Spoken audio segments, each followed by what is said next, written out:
Olá, boa noite. Você já está assistindo o Consumidor em Pauta, um programa de utilidade pública aqui da TVE que vai ao ar todas as noites de segunda a sexta-feira. E o senhor, a senhora já sabem que a gente começa esse programa logo depois do radar. Termina a boa música do radar, hoje foi excelente a música, a gente, como sempre, né?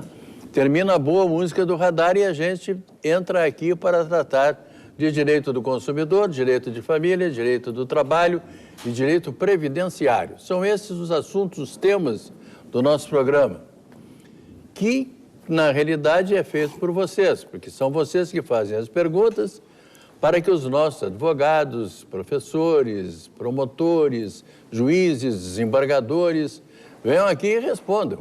Professores universitários, como é o caso da doutora Solange Guinteiro, que hoje estará aqui comigo, tratando de direito de família, que é professora universitária também. Então, vocês podem mandar perguntas para o telefone 3230 1530, que é o telefone aqui da TVE. Podem mandar e escrever para o nosso e-mail, que é consumidorempauta@tve.com.br, ou então podem usar o nosso WhatsApp, que é 985-946-773. Às vezes eu esqueço. 985-946-773. O prefixo é 51.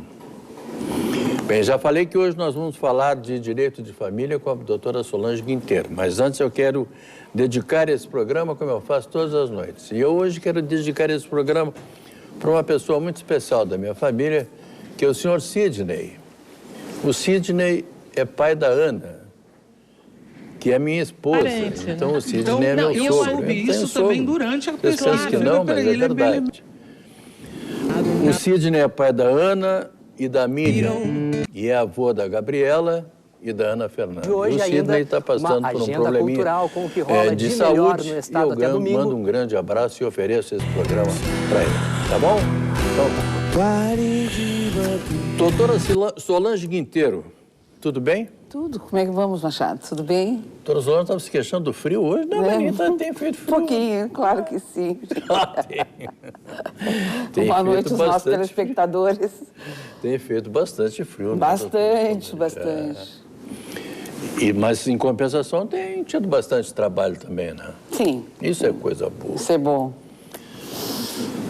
Tanto no escritório quanto lá na faculdade, né? Sim, na Ubra, Campos Canoas, bastante trabalho também. Que coisa boa. Os trabalhos, às vezes, a gente nem vê o dia passar e nem sente tanto frio assim. Doutora Solange, nós temos muitas perguntas. Então vamos muitas lá. mesmo. Então vamos começar. A primeira pergunta vem do Moacir, que mora na Restinga, aqui em Porto Alegre. O Moacir diz que é filho único, pois os pais deles e um irmão faleceram. Estou providenciando um inventário, mas apareceu uma cunhada que foi casada com meu irmão em 1984. O cartório diz que ela tem direito a 12,5%, 12,5% do total. Mas eles eram casados pelo regime de separação parcial dos bens. Ele disse, o seu Moacir, que acha que o cartório está enganado, mas ele gostaria de saber o que ele faz, doutora Solange. Inicialmente ele coloca aí que é o regime da separação, né? O regime da separação são coisas diferentes. Nós temos o regime parcial, universal, né? E os aquestos. Não tem separação parcial, não existe. Não, separação parcial não. Existe o regime de separação. Por isso que é separação.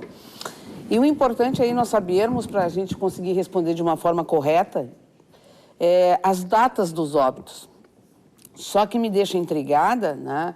Se os pais faleceram antes, que são os ascendentes, os descendentes têm direito, certo? Não se sabe o regime aí correto, se o irmão faleceu antes ou depois dos pais. Porque os pais, eles não devem ter falecido no mesmo momento, até pode ocorrer, a gente chama isso no direito de comoniência, né? Mas eu acho que não seria o caso. Então, tem que saber, para que a gente pudesse responder de uma forma correta, quando é que faleceu. Mas algo que me deixa intrigado é o cartório ter dito que ela teria direito a 12,5%. Né? Se fosse comunhão universal, que aí sim, né? Ela teria, o irmão teria direito, se os pais falecessem antes. Por isso que é importante saber a data do falecimento, né? Aí nós poderíamos responder. Aí seria, em princípio, meio a meio, mas não 12,5. Então, a minha sugestão é que consulte um advogado, né? Não quer dizer que os cartórios não errem, às vezes é um equívoco, não é erro, né? Para verificar se, essas datas importantes, quando é que ocorreu o óbito, que aí a gente faz, né? Na universidade a gente faz um esquema para verificar com quem fica com direito. Então, não tenho como responder se está correto ou não a colocação do cartório, né? Não ia me colocar assim... Claro, não vai colocar uma coisa que não seja que não tenho certeza, né? porque é importante saber a data do óbito, sim. Tá bom, Maciri? Então é o seguinte, pode consultar um advogado, como sugeriu a doutora Solange, pode mandar uma outra pergunta para a gente, esclarecendo os dados todos aqui que ela referiu, tá bom? A próxima pergunta, doutora Solange, vem aqui de Belém Novo, um bairro aqui de Porto Alegre, bairro bucólico, antigo, bem longe do centro da cidade. A dona Edna diz o seguinte: a mãe do meu enteado faleceu e na hora de fazer o atestado de óbito, não colocaram que teria deixado bens, mas na realidade ela deixou uma casa. O padrasto vendeu uma parte do imóvel, mas tem filhos, meu enteado e mais 2 menores. E ela quer saber como é que ela fica nessa situação toda aí, doutora. Pois não, primeiro vamos por 2 viés. Aí tem vamos lá. 2 perguntas inseridas dentro de um contexto, né? A certidão de óbito ela foi feita de uma forma equivocada, né? Então, todo documento, porque é um documento oficial, certo? O atestado de óbito é diferente da certidão de óbito. O atestado, o médico diz que faleceu, diz o que aconteceu, né? O CID, etc., em relação. A certidão de óbito, ela pode ser retificada, mesmo que não conste ali que não tinha bens, as partes, né, os interessados, no caso aí os herdeiros, podem retificar, sim, através de um processo, não é tão complicado, mas é um processo judicial a qual retifica, né, pode pedir a abertura do inventário e retificar. O juiz pode até referir que retifica ou não. Ou pode pedir a abertura do inventário dizendo que há bens. Isso é uma colocação. O padrasto aí, ele não deve ter vendido, né? Eu vou retificar. Ele deve ter cedido direitos, porque se alguém é proprietário de um imóvel e não se transmite, para que a pessoa tenha a propriedade, tem que se transmitir. E para transmitir, tem que pagar impostos, né? O Estado, todas as custas, despesas de um inventário. Ele pode ter prometido vender. O que ela deve fazer? Realizar a abertura do inventário, sim, habilitar os herdeiros e verificar, inclusive, se ele tem direito, né? Tá certo. Porque vender ele não pode. Se alguém é proprietário, vamos dizer, se fosse eu a proprietária e falecesse, só eu poderia assinar. Só para deixar bem claro, né? Para que não fique nenhuma dúvidas dúvida, aí. né, doutora Solange? Ele deve ter prometido vender, ceder, né, os direitos. Ou quem sabe, de repente, cedeu para uma parte, depois vai ter que entrar tudo naquilo que a doutora Solange bem entende, que é aquele bolo todo que se reparte depois, né? Essa pessoa agora que nos escreve é uma pessoa de Gravataí, mas que pede para ser mantida no anonimato. Ela diz o seguinte: meu marido e eu, há 25 anos, compramos um terreno e construímos uma casa, que é a casa onde eu moro, mas que não tem escritura. Meu marido faleceu, não temos filhos. Quero saber se preciso fazer inventário para vender a casa e se ela precisa estar escriturada. Sim, ela pode, em relação ao marido, teria direito, sim, a metade, mas já que ela mesma vai adjudicar, ou seja, tomar para si, ela tem que regularizar primeiro a casa, né? A casa, ela tem que ter escritura, ela pode até postular a abertura do inventário, a gente não se diz que é um imóvel, diz que é direitos e ações sobre aquele imóvel, né? Sim.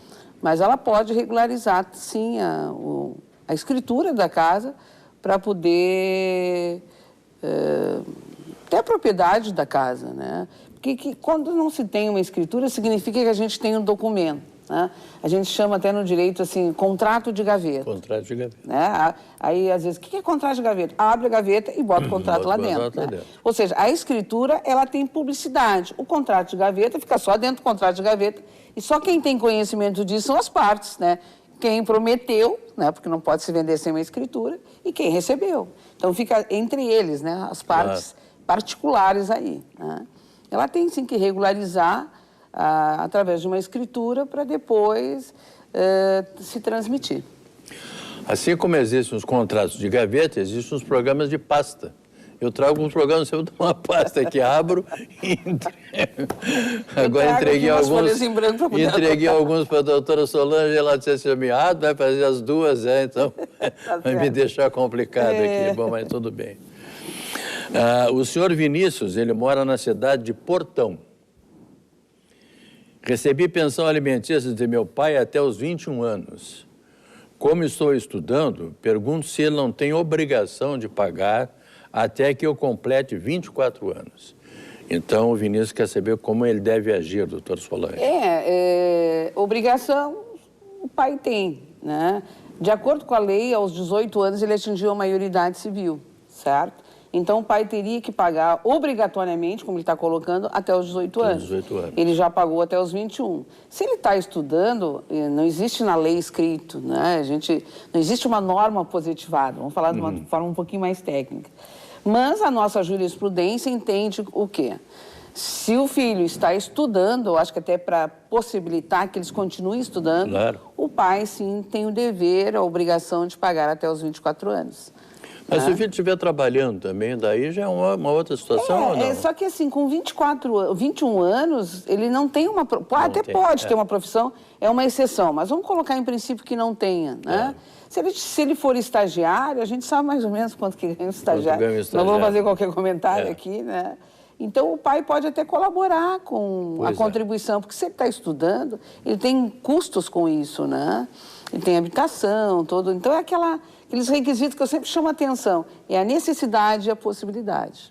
E o pai, se possível, se tiver a possibilidade, deve ajudar o filho. É isso? Sim, porque é uma questão só de decisão dele. Isso, claro, né? Se ele quiser postular hoje em juízo com 21 anos, ele pode, o filho. Certo. Né? Dizer que estuda, comprovar que estuda, o pai vai ter o contraditório, né? E aí um juiz vai decidir. Isso sim, ele pode postular. Não existe norma positivada, mas a nossa jurisprudência, o nosso Tribunal de Justiça do Rio Grande do Sul, inclusive, defere esse tipo de pedido. Eu tenho uma pergunta agora de um telespectador que pediu também para não ser identificado e nem diz de onde é também. Ele diz que é divorciado, pagou pensão para o filho dos 11 aos 13 anos, quando o filho dele passou a morar com ele. Daí ele parou de pagar. A mãe dele não quis passar a guarda e ficou apenas o acordo verbal. Nunca cobrei nada dela. Ele mora comigo até hoje, já com 20 anos. Posso ser prejudicado algum dia por não ter a guarda e não ter depositado mais a pensão? Olha, nós vamos ter também ele tem 20 anos, né? Isso, então, até ele completar os 18 anos, quem era responsável pelo filho, quem é? A mãe, né? A partir dos 18 anos, quem vai postular isso é o próprio filho. É o próprio filho. Se o filho está morando com o pai, não vai dar uma procuração ou outorgar poderes para alguém vir cobrar os alimentos, né? Com 20 anos de idade, não tem mais a necessidade de deter a guarda. Porque os pais, eles têm o poder familiar. Ambos têm o poder familiar, né? Não é aquele pátrio poder como era antes, né? Hoje é o poder familiar. Se ele tem 20 anos, não tem, né? E aí, dos 13, eu não sei qual foi a idade que ele foi morar. Ele foi morar com o pai 14, quando ele tinha 13, quando tinha dos 11 aos 13 anos, ele pagou a pensão. Aí, quando o filho foi morar com ele parou de pagar a pensão. E há uma prescrição também em relação à pensão quando atinge a maioridade. Né? Sim. A gente quer saber o direito não dorme, né? A gente diz jus dorminiente. O direito não socorre quem dorme. Então, existe o Instituto da Prescrição. E aí, a meu ver, já passou o tempo, né? Ele tem 20 anos hoje, quem teria que requerer seria o filho. Tá bem. A dona Silvia, ela mora aqui em Porto Alegre. ela diz que tem 2 filhos e gostaria de doar um único imóvel que ela tem para um dos filhos. E ela quer saber se isso é possível. Não. Já vou dizendo de antemão, não. Não. Ela só pode doar a parte disponível dela. Em relação à parte disponível, são 50%. Porque aí nós estaríamos falando do Instituto da Antecipação de Legítimo. Quando se faz uma doação, a gente paga 3%, inclusive, né, o imposto incide sobre a doação, e ela só pode dispor de 50% do patrimônio. Né? Ela não pode doar tudo, todo o imóvel. Porque o que acontece? Quando ela vier a falecer, vai ser realizada a abertura do inventário. E o que recebeu essa antecipação de legítima vai trazer o inventário, a gente chama a colação, né? Vai trazer o que já recebeu. E por isso que não pode doar tudo, certo? É parecido com o testamento, né? A gente só pode testar 50% dos bens. Falando assim, praticamente, se a casa custava, por exemplo, 200 mil, ela doou 100 para um filho. Ela pode doar 100. Tá. E daí, quando ela morrer, a casa volta a valer 200 e 100 para cada um. Não, mais ou aí menos fica isso? o 100 já para ela, né? Sim. E a outra metade vai dividir entre os filhos. Ela não pode doar, se ela quer, que eu entendi aí, seria doar toda a casa. Não, isso ela não pode fazer. Tá. Ela pode doar a metade. No momento da abertura do inventário, o filho já tem 50%. Né? Tá certo. Certo.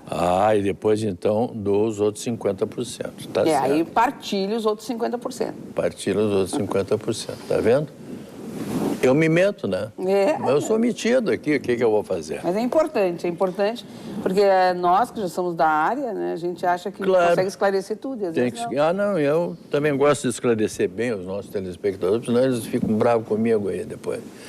Tu leva a doutora Solange lá, não responde direito. Não, eu é que me meto. Uma telespectadora que também não quer se identificar, ela diz que o pai dela faleceu e no inventário cada um ganhou um terreno. A mãe ficou com o terreno em a casa onde morava e doou em vida, em usufruto para mim e um neto.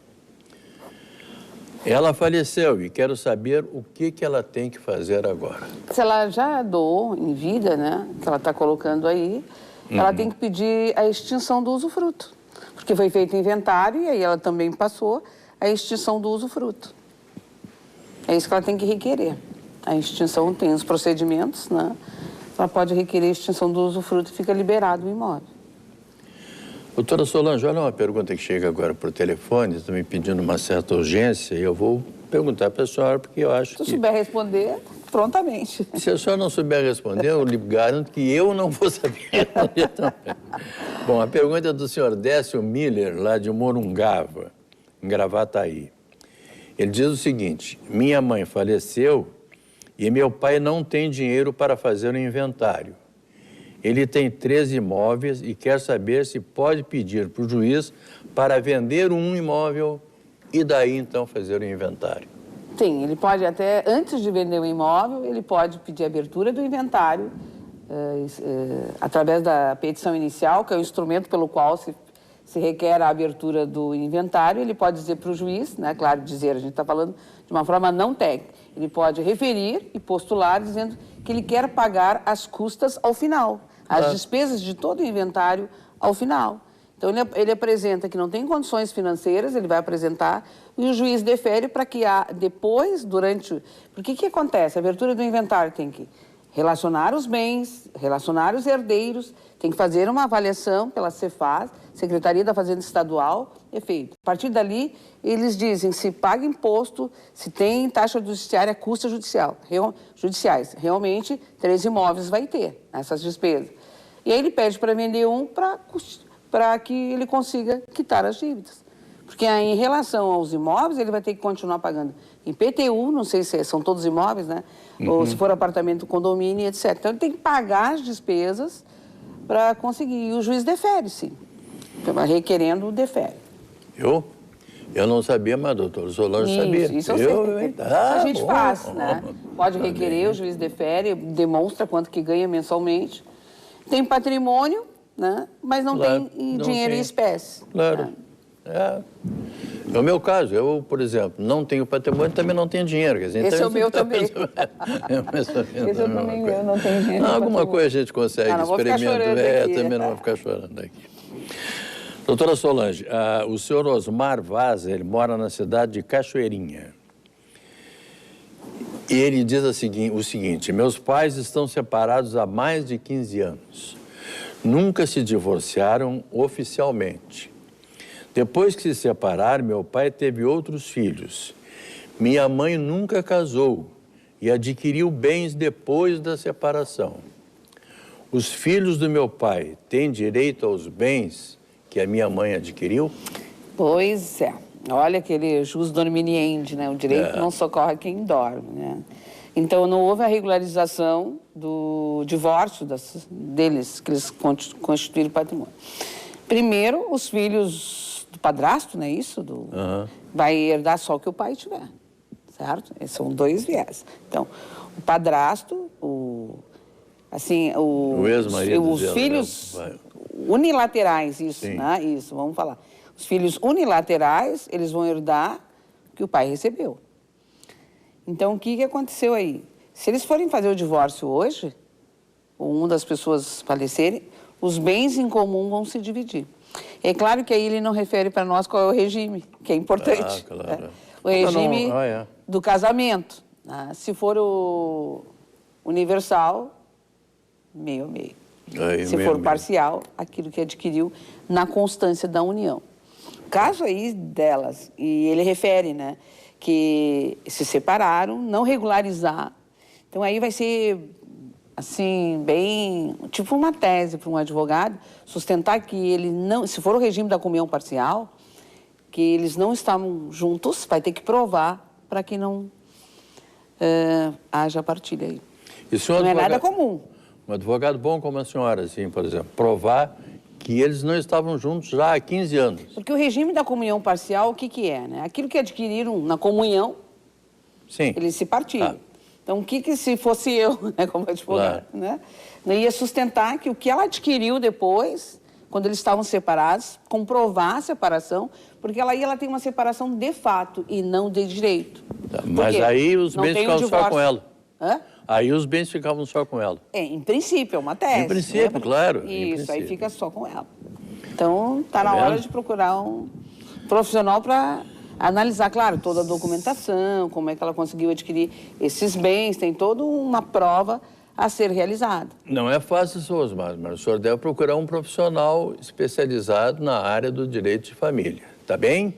Então, procure alguém para lhe orientar perfeitamente sobre tudo que o senhor tem que fazer, porque tem a solução. Sempre não tem? Tem. Tá bom. Na pior das hipóteses, partilhar meio a meio. Na pior das hipóteses. A dona Maria mora na cidade de Canoas. Meu pai morreu num acidente e deixou um processo na Justiça do Trabalho, que agora ficou para minha mãe. Somos 3 filhos maiores. Quero saber se quando sair o valor desse processo será também dividido entre todos, se seremos notificados para receber ou ficará somente para minha mãe esse valor. Aí o que a gente tem deve ser uma ação trabalhista, a qual ele vai receber através, dependendo do valor, um precatório, um RPV, não sabe o valor, e todos têm direito, sim. O que vai acontecer? Como aconteceu o óbito, ele não vai ter como receber. E aí, no momento em que se anexa nesse processo trabalhista para conseguir receber os valores, vai lá estão os herdeiros. Aí todos serão chamados para habilitar-se no recebimento. Inclusive, esse valor, para receber, ele tem que passar através de um inventário. Doutor Solange, vou lhe fazer uma pergunta agora aqui que eu recebi da cidade de Tapes, da dona Tânia, que é uma coisa que eu até, né, não é a primeira vez que eu sei que existe, mas é a primeira vez que eu acho que faço uma pergunta assim. Meu ex-marido nunca pagou pensão alimentícia para a nossa filha, que tem 8 anos. Entrei com um processo na justiça itinerante e disseram que eu só poderia cobrar os últimos 3 meses. Na audiência ficou acertado que ele pagaria os 3 meses e que até junho de 2019 começaria a pagar mensalmente a pensão. Como nunca pagou os atrasados e nem a pensão, Pergunto se posso ir até a delegacia e dar parte dele. Ela pergunta isso e eu lhe pergunto, justiça itinerante, o que é, doutora Solange? A justiça itinerante a gente realiza em locais onde, às vezes, a justiça não chega até lá, né? Tá certo. Na universidade, a gente faz seguido isso, né? Seguido, a gente faz, né? De repente, vamos para um bairro, vamos até lá, temos procuradores, advogados, estagiários. Isso é e lá se faz, itinerante. inclusive, a gente chama, se faz até uns eventos que têm da responsabilidade civil, onde as pessoas que nunca registraram os seus filhos têm a oportunidade de registrar, não retiraram a carteira de trabalho, né, CTPS. E lá também tem o Poder Judiciário. Dependendo do que se faz, tem um juiz, qual ouve as partes, decide, né? Justiça itinerante, ela sai em busca de regularizar a situação daqueles que não têm condições de nem chegar, né, ao local para postular. E o caso da dona Tânia? E o caso dela aí, né? O que aconteceu? Lá, eles fizeram um acordo, pelo que eu percebi. Então, junho de 2019, ela ele ia pagar os atrasados e em junho começava a pagar a pensão. Agora, o que ela tem que fazer é executar. Executar. Sob pena de prisão civil, ela pode executar os últimos 3 meses, certo? Lá na Justiça, quando ela falou na Justiça itinerante, que ela só poderia partir dali, porque ela não tinha uma decisão, ela não tinha algo que ela pudesse executar, que a gente chama de um título exequível. O que ela pode fazer hoje? Executar, buscar o que ele está devendo, inclusive sob pena de prisão civil. Isso é importante, né? Uma forma de coação de fazer, que a única prisão civil que hoje existe é a de alimentos. Ele é devedor, pode pedir prisão civil, ele vai ter 3 dias para dizer por que pagou, ou pagar, ou justificar. Se ele não fizer isso, aí o advogado, quem der assessoria jurídica para nossa telespectadora aí, vai dizer, olha, não pagou porque não quis, não pagou, porque os alimentos é a necessidade da criança, claro, né? Então tem que prover isso aí e ela pode pedir um cumprimento de sentença tecnicamente falando, que é a execução. Eu vou lhe fazer a minha última pergunta do dia da noite de hoje, doutora Solange, é uma pergunta bem curtinha, é de uma telespectadora que pede para não ser identificada também. Ela pergunta o seguinte, toda união estável, aquilo que se adquire depois tem que ser dividido? Essa é uma pergunta. Ela diz assim, posso registrar que não quero dividir desde que eu faça um acordo com a outra parte? Sim, tudo aí que está, né? Regularizem a situação de vocês. Se forem fazer uma escritura perante um cartório, eles podem, né? Da união estável, lá eles vão escolher o regime. Não se comunica bem nenhum, e é isso aí. Ela pode, sim. Claro, ambos vão ter que concordar com isso. Doutora Solange Guinteiro, eu quero, antes de mais nada, mandar um abraço para Maria Clara Albert, para Carla, de Gravataí, para Marisa, de Sapucaia, para Margarete, de Viamão, e para mais uma centena de pessoas que escreveram aqui para a gente e que a gente não pôde responder, não deu para atender todas as perguntas de hoje, não deu para oferecer todas as respostas para vocês. Mas com certeza absoluta, na quinta-feira que vem, se tratando de direito de família, nós vamos responder. Doutora Solange, muito obrigado. Que passe o frio e que a senhora volte aqui bem alegre, faceira e feliz. Muito obrigada. Tá bom. Lembrando a vocês que nesta sexta-feira eu estarei de volta aqui, 6h30 da tarde. Eu vou falar sobre direito previdenciário e o meu convidado será o Dr. Luiz Gustavo Ferreira Ramos. A todos vocês, muito obrigado, muito boa noite e até lá.